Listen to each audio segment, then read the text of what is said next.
ಗಂಗಾವತಿ ನಗರದ ಸರ್ಕಿಟ್ ಹೌಸ್ನಲ್ಲಿ ಭೀಮ ಪ್ರಜಾ ಸಂಘದ ಕೊಪ್ಪಳ ಜಿಲ್ಲಾ ಘಟಕ ಮತ್ತು ತಾಲೂಕು ಘಟಕದ ಪದಾಧಿಕಾರಿಗಳನ್ನು ನೇಮಕ ಮಾಡಲಾಯಿತು. ಈ ಸಂದರ್ಭದಲ್ಲಿ ಭೀಮಾ ಪ್ರಜಾ ಸಂಘದ ಸಂಸ್ಥಾಪಕ ರಾಜ್ಯ ಅಧ್ಯಕ್ಷ ವೈಟ್ಫೀಲ್ಡ್ ಮುರುಗೇಶ್ ರವರು ಮಾತನಾಡಿ, ಪರಿಶಿಷ್ಟ ಜಾತಿ, ಪರಿಶಿಷ್ಟ ಪಂಗಡದ ಹಾಗೂ ಹಿಂದುಳಿದ ವರ್ಗದವರ ಓಟುಗಳನ್ನು ಮತ ಬ್ಯಾಂಕ್ಗಳನ್ನಾಗಿ ಮಾಡಿಕೊಂಡು ರಾಜ್ಯ ವಿಧಾನಸಭೆಯಲ್ಲಿ ಅತ್ಯಂತ ಬಹುಮತ ಸಾಧಿಸಿದ ಮುಖ್ಯಮಂತ್ರಿ ಸಿದ್ದರಾಮಯ್ಯ ಅವರ ನೇತೃತ್ವದ ರಾಜ್ಯ ಸರ್ಕಾರ ಬೆಂಗಳೂರಿನಲ್ಲಿ ಸಂವಿಧಾನ ಶಿಲ್ಪಿ ಡಾ ಬಿಆರ್ ಅಂಬೇಡ್ಕರ್ ಅವರ ಪುತ್ಥಳಿ ನಿರ್ಮಾಣಕ್ಕೆ ಸಂಬಂಧಿಸಿದಂತೆ ಕಳೆದ 3 ವರ್ಷದಿಂದ ಪಾದಯಾತ್ರೆಯ ಮೂಲಕ, ಮನವಿ ಪತ್ರದ ಮೂಲಕ ಆಗ್ರಹಿಸಿದ್ದಾರೆ. ಸರ್ಕಾರ ಉತ್ತರ ನೀಡುತ್ತಾ ಇಲ್ಲ. 2023ರಲ್ಲಿ ಬೀದರ್ನಿಂದ ಬೆಂಗಳೂರುವರೆಗೆ 1023 ಕಿಲೋಮೀಟರ್ ಪಾದಯಾತ್ರೆ ಹಾಗೂ ಕೋಲಾರದಿಂದ ಬೆಂಗಳೂರುವರೆಗೆ ಪಾದಯಾತ್ರೆಯನ್ನು ನಡೆಸಿದ್ದಾರೆ. ಇದುವರೆಗೂ ಯಾವುದೇ ಕ್ರಮ ಕೈಗೊಳ್ಳುತ್ತಾ ಇಲ್ಲ. ಹಾಗಾಗಿ ನಮ್ಮ ಸಂಘಟನೆಯಿಂದ ಡಿಸೆಂಬರ್ 16ರಂದು ಮಂಗಳವಾರ ಬೆಳಗಾವಿಯಲ್ಲಿ ಜರುಗುತ್ತಾ ಇರುವಂತಹ ಅಧಿವೇಶನಕ್ಕೆ ಸಾವಿರಾರು ಸಂಖ್ಯೆಯಲ್ಲಿ ಸುವರ್ಣಸೌಧಕ್ಕೆ ಮುತ್ತಿಗೆ ಹಾಕಿ ಪ್ರತಿಭಟಿಸುವುದಾಗಿ ಎಚ್ಚರಿಕೆಯನ್ನ ನೀಡಿದ್ದಾರೆ. ಈ ಸಂದರ್ಭದಲ್ಲಿ ಜಿಲ್ಲಾಧ್ಯಕ್ಷರಾಗಿ ನಾಗರಾಜ್ ಕಟ್ಟಿಮನೆ, ಜಿಲ್ಲಾ ಉಪಾಧ್ಯಕ್ಷರಾಗಿ ನರಸಿಂಹ, ಗಂಗಾವತಿ ತಾಲೂಕು ಅಧ್ಯಕ್ಷರಾಗಿ ಗಣೇಶ ಬಸಾಪಟ್ಟಣ, ಉಪಾಧ್ಯಕ್ಷರಾಗಿ ಶ್ಯಾಮದಲ್ಲಿ, ಕಾರ್ಯದರ್ಶಿಯಾಗಿ ವೀರೇಶ್ ಸೇರಿದಂತೆ ಪದಾಧಿಕಾರಿಗಳನ್ನ ಆಯ್ಕೆ ಮಾಡಿ ಆದೇಶ ಪತ್ರವನ್ನ ನೀಡಿದ್ದಾರೆ. Bureau reporter Sharanappa, Gangavati, Praja power TV. ಸಂಘಟನೆ ಈಗ ಬುಡ ಒಂದೇ, ರಂಬೆ ಕೊಂಬೆಗಳು ಹಲವಾರು. ಹಾಗಾಗಿ ಬಾಬಾ ಸಾಹೇಬರು ಆ ಸಿದ್ಧಾಂತದಲ್ಲಿ ಸುಮಾರು ಲಕ್ಷಾಂತರ ಸಂಘಟನೆಗಳಿದೆ. ಅದರ ಜೊತೆಯಲ್ಲಿ ನಮ್ಮದು ಒಂದು ಸಂಘಟನೆ ಅನ್ನೋದಕ್ಕಿಂತ ನಮ್ಮ ಸಂಘಟನೆ ವತಿಯಿಂದ ಸಮಾಜಕ್ಕೆ ಏನು ಕೊಡುಗೆ ಕೊಡಬೇಕು ಅನ್ನೋದು ನಮ್ಮ ಮೂಲ ಉದ್ದೇಶ ಆಗಿರ್ಬೇಕು. ನಮ್ಮಿಂದ ನಮ್ಮ ಸಮುದಾಯಕ್ಕೆ, ನಮ್ಮ ಸಮಾಜಕ್ಕೆ ಏನಾದರೂ ನಮ್ಮ ಕೊಡುಗೆ ಇರಬೇಕು ಅನ್ನೋದೇ ನಮ್ಮ ಮೂಲ ಉದ್ದೇಶ. ಇಡೀ ದೇಶದಲ್ಲಿ ಪ್ರಪ್ರಥಮ ಬಾರಿಗೆ ಬಾಬಾ ಸಾಹೇಬರ ಹೆಸರಿನಲ್ಲಿ ಡಾಕ್ಟರ್ ಬಿಆರ್ ಅಂಬೇಡ್ಕರ್ ಕ್ಯಾಂಟೀನ್ ಸ್ಥಾಪನೆ ಮಾಡಿರ್ತಕ್ಕಂಥ ಏಕೈಕ ಸಂಘಟನೆ ಭೀಮ್ ಪ್ರಜಾ ಸಂಘ. ಇವತ್ತು ಬೆಂಗಳೂರು ರಾಜಧಾನಿಯಲ್ಲಿರ್ತಕ್ಕಂಥ ವೈಟ್ಫೀಲ್ಡ್ ಆ ಪಟ್ಟಣದಲ್ಲಿ ಒಂದು ಅಂಬೇಡ್ಕರ್ ಹೆಸರಿನಲ್ಲಿ ದೇಶದಲ್ಲೇ ಮೊಟ್ಟ ಮೊದಲ ಬಾರಿಗೆ ಒಂದು ಅಂಬೇಡ್ಕರ್ ಕ್ಯಾಂಟೀನ್, ಇಂಥ ಒಂದು ಸಾಮಾಜಿಕವಾಗಿ ಒಂದು ಒಳ್ಳೆ ಹೋರಾಟಗಳನ್ನ ರೂಪಿಸ್ಕೊಂಡು, ಮತ್ತೆ ಬಡವರ ಪರವಾಗಿ, ರೈತರ ಪರವಾಗಿ ಅನೇಕ ಹೋರಾಟಗಳನ್ನ ರೂಪಿಸ್ಕೊಂಡು ನಾವು ಏನು ಇಡೀ ರಾಜ್ಯಾದ್ಯಂತ ಆಗಲಿ ಮತ್ತೆ ಹೊರ ರಾಜ್ಯಗಳಲ್ಲಿ ಕೂಡ ನಮ್ಮ ಭೀಮ್ ಪ್ರಜಾ ಸಂಘ ಒಳ್ಳೆ ಉತ್ತಮವಾಗಿ ನಡೆಸ್ಕೊಂಡು ಹೋಗ್ತಾ ಇದ್ದೀವಿ. ಹಾಗಾಗಿ ನಮ್ಮ ಕೊಪ್ಪಳ ಜಿಲ್ಲೆಗೆ ವಿಶೇಷವಾದಂಥ ಒಂದು ಸ್ಥಾನಮಾನ ಇದೆ.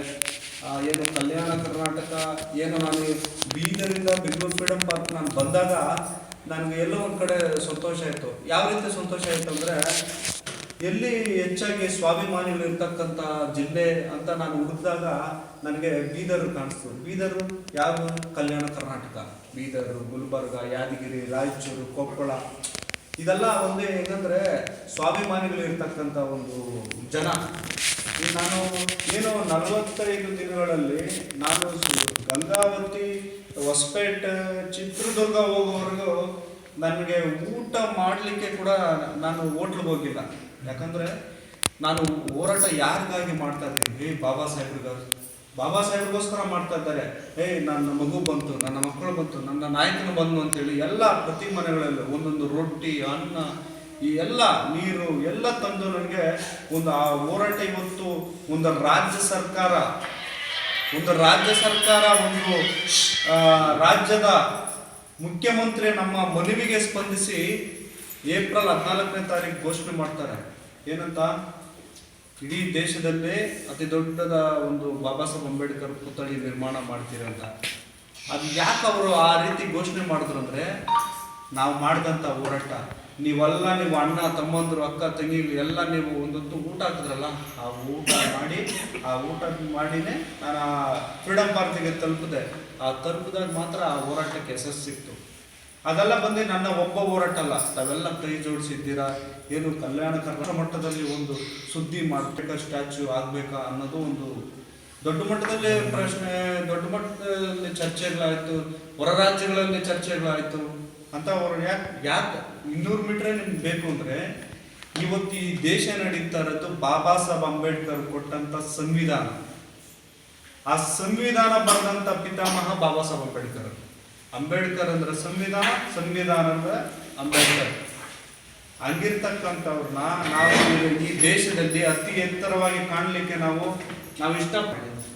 ಆದರೆ ಸರ್ದಾರ್ ವಲ್ಲಭಾಯ್ ಪಟೇಲ್ ಅವರ ಸ್ಟ್ಯಾಚು 182 ಮೀಟರ್ಗಳ ಎತ್ತರದ್ದು ಸರ್ದಾರ್ ವಲ್ಲಭಾಯ್ ಪಟೇಲ್. ಅದಕ್ಕಿಂತ 18 ಮೀಟರ್ಗಳ ಒಂದು ಎತ್ತರದ ಒಂದು ಬಾಬಾ ಸಾಹೇಬ್ ಅಂಬೇಡ್ಕರ್ ಪುತ್ಥಳಿ ನಿರ್ಮಾಣಕ್ಕಾಗಿ ಈ ಒಂದು ಕಾಲ್ನಡಿಗೆ ಜಾಥಾ ನಾವು ಹಮ್ಮಿಕೊಂಡು ನಾವು ಹೊರಟಾಗ ನಮಗೊಂದು ದೊಡ್ಡ ಯಶಸ್ಸು ಸಿಕ್ತು.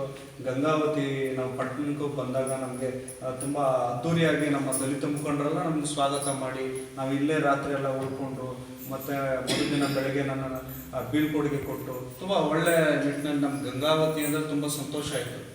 ಅಂಥ ಒಂದು ಗಂಗಾವತಿ ಪಟ್ಟಣಕ್ಕೆ ಬಂದು ನನ್ನನ್ನು ಈ ರೀತಿ ತಾವೆಲ್ಲ ಸ್ವಾಗತ ಮಾಡಿದ್ದಕ್ಕೆ ನಾನು ನನ್ನ ತುಂಬ ಹೃದಯದಿಂದ ತಮ್ಮೆಲ್ಲರಿಗೂ ವಂದಿಸ್ತಾ ನನ್ನ ಸ್ವಾಗತವನ್ನು ಕೊಡ್ತೀನಿ. ಇದರ ಜೊತೆಯಲ್ಲಿ ನಮ್ಮ ನಾಗರಾಜ್ ಕಟ್ಟಿಮನಿ ಅವರಿಗೆ ಒಳ್ಳೆಯ ವಿಚಾರ ಮತ್ತು ದೀನ ದಲಿತರ ಪರವಾಗಿ ಏನು ಬಡವರ ಪರವಾಗಿ ಹೋರಾಟ ಮಾಡಲಿಕ್ಕೆ ನಮ್ಮ ಭೀಮ್ ಪ್ರಜಾ ಸಂಘ ಸದಾ